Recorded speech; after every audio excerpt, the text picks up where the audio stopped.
And the federal government is moving closer to giving your car the authority to determine whether you're allowed to drive if it thinks you are impaired. We turn now to automotive expert and founder of Car Coach Reports, Lauren Fix, to explain what's happening inside today's vehicle. Lauren, it's good to see you. Thanks for joining us. What is this so-called kill switch technology that we're hearing about?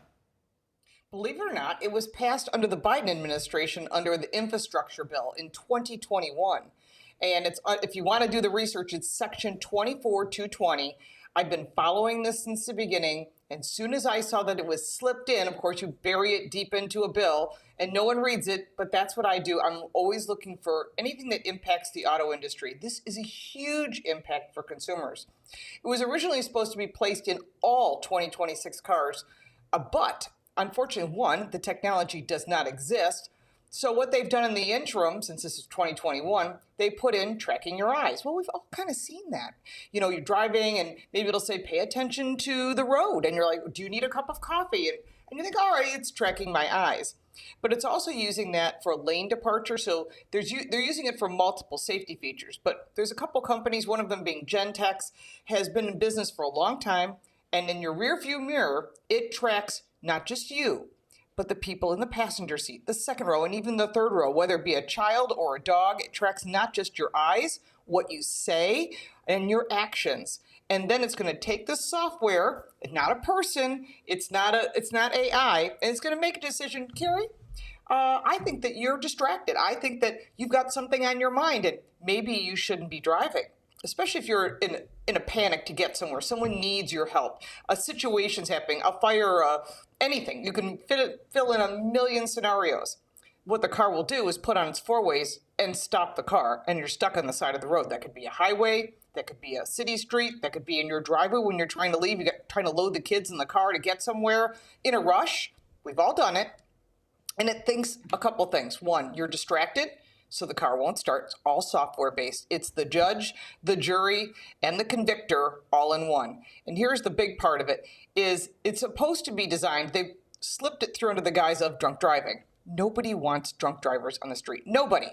But if you read the actual bill, it says that the car will interfere with your ability to start it. And this is where I get really upset about this. My story has been viral all over the world. People are starting to be aware that when you build a car, this is going to be in all cars. And the technology is initially supposed to be on the start-stop button. You put your finger on it. It says, oh, you've got alcohol in your system. It won't function. Well, that technology doesn't exist. There are 31 other technologies that are used for people that have drunk driving issues. The courts put them in place. The person who is convicted will pay for those fees.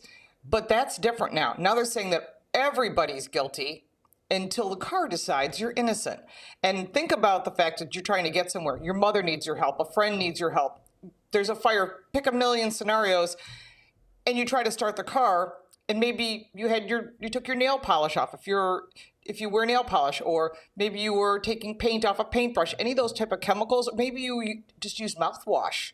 There's a lot of alcohol in mouthwash, or some of the perfumes have a lot of alcohol in it. It will sense that and your car won't start. Here's the big part.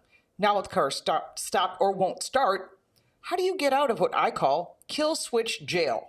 So now you're there. You're not going to call the brand and say, hey, whatever car brand you have, help me. They have no control. It's software-based. You're not going to call the police department. You can't call the dealer. And the problem is there is nothing written in the law, whether it be from the National Highway Traffic Safety or the Department of Transportation, which is run by Sean Duffy, and I'm trying to get this to him because he needs to be aware.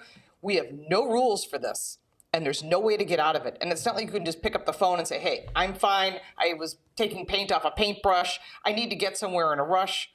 Doesn't work that way. There's a certain period of time, undetermined by each brand, by each model, when the vehicle will reset and you'll be able to try again. That to me is a nightmare. It also is against the Constitution, and it's about control, because once they have it, imagine you didn't pay your IRS says you didn't pay your taxes, and you're saying, sure I did. Well, too bad, your car won't start. I mean, this could get really ugly really quick because it's about limiting your freedom. Yeah, certainly cue up all of the dystopian novel, Big Brother, 1984, though it's 2026. So Yeah. you paint quite a picture there, Lauren. And I think it goes to, as you say, freedom, privacy, a lot of these things. So is this a done deal at this point? Is it coming?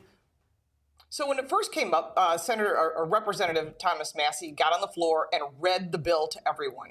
And at that point, even AOC said, oh, I don't like this. This could be a problem.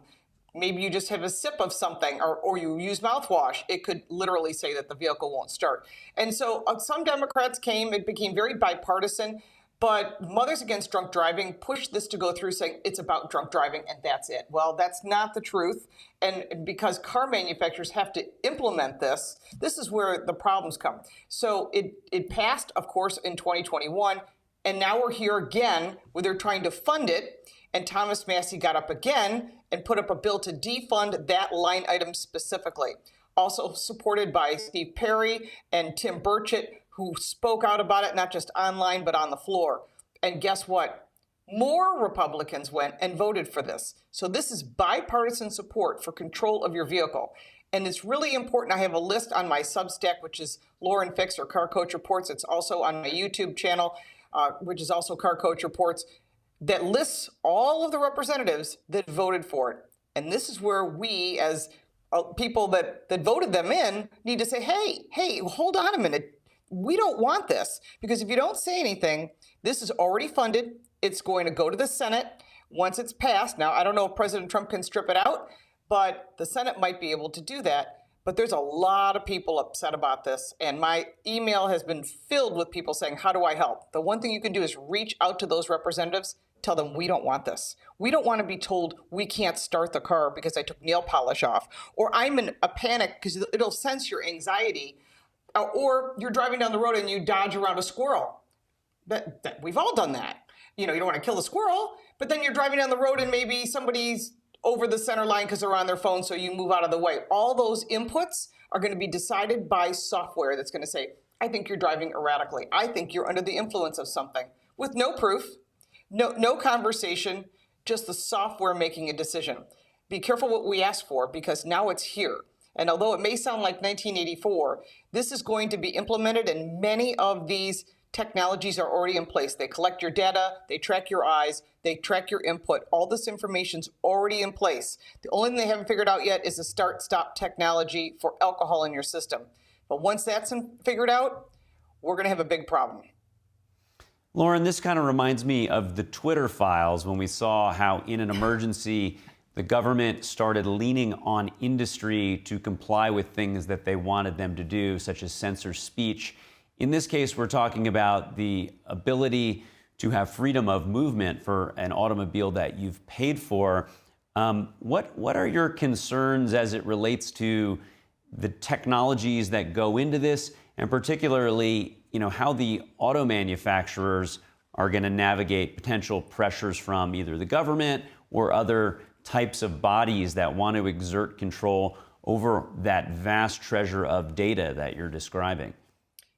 Well, you are spot on, because where it starts is, well, it's just to help people that are driving under the influence or under the influence of something. And then it blossoms into something else, because the car manufacturers don't want to put this in. They know that this is going to cost them sales of new vehicles.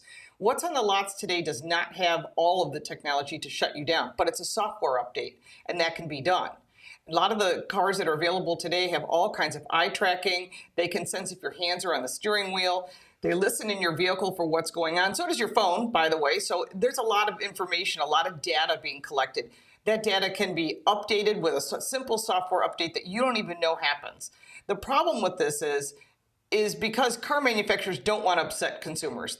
Sales are down, and the last thing they need is less sales. It will cause the used car market to get more expensive. But on top of that, with the government putting their finger on this, the next administration could say, I don't want people, like the Twitter files, I don't want people driving. Well, they've just done that in the UK, where they're putting up 15-minute cities, which we all thought was sort of a ha-ha joke. Well, it's already being implemented, and they're actually calling it that. So they're not afraid to call it what it actually is, which would limit your driving, limit your freedom. Here in the U.S., we have the Constitution, which helps us, but on a global basis, this is a major concern, because once this technology is in place, other countries are going to use it too. I am sure the EU will use it. I am sure China will use it. And I am sure other countries will start implementing it because they realize it's a way to control the people, much like how Twitter and X did. And this is really serious. I mean, we need to get in front of this now and not wait for it to be, oh, it's already in cars. All right, they lose a few sales. It has to be something where we speak out, not just to car brands, but also to elected officials and say, we don't want this. And I've talked to many car brands, and they don't want it either. But when they're forced to do it because it is a law that was put in through the infrastructure bill, the only way out of this now is they have to defund that item, strip it from the bill, and then it has to pass the Senate, and then the president, of course, would sign it. That's this president, but we don't know what the next president could do. Well, there's so much to look out for here, Lauren. Really appreciate you raising a big flag on this, and anything that really infringes on user privacy and freedoms. Certainly, we're seeing a convergence, what used to just be for your computer, now very much in how you just get from point A to point B. Lauren Fix, automotive expert, journalist with Car Coach Reports. Thank you. Thank you.